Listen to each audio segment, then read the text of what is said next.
It's time to check in once again with our friends from the Better Business Bureau in Southeast Texas. This week we're joined by Jay Sheppard, and Jay has some information about a new scam disguised as a funeral notice. And I tell you, scammers just won't leave any area. Well, Sheldra, they've reached a new low.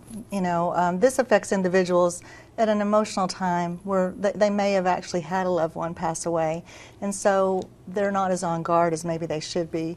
But it is a new low for scammers. But they're trying to avoid, you know, us hitting the delete button. So they're reaching out. How does it work exactly? The way it works is you get an email and it looks like a funeral notice, an actual funeral notice. It may be a funeral home that you're familiar with because they may have gone and stolen, you know, their logo, that type of thing. So you want to be very careful because it may have a link in it that will lead you somewhere unsafe. You want to hover over the link to see where the destination's from. And, you know, again, you just always want to be careful. I mean, if this is unexpected, then, you know, don't just click on it. Right, you're generally not going to get notified about something like that through email, I imagine. And you want to be wary of pop-ups. There's a lot of scams come in a lot of pop-ups, so you want to be wary of that, absolutely. Okay, is there a way to distinguish between, you know, something that is, you know, legit and something that is well, like I said, hovering over the link to see where where it actually came from is one way.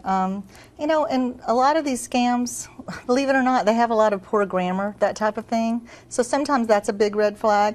But the main thing that's a big red flag is that you're not expecting it. You know, it may came up from out of the blue, that type of thing. And there's usually something that looks a little different about it. It's not quite right.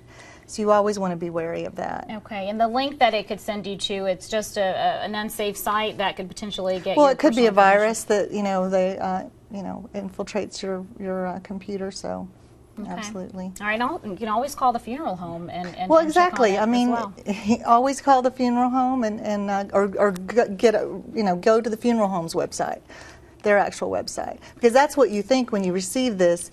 And it looks very real, and if you go on the BBB website, you can see a screenshot of it.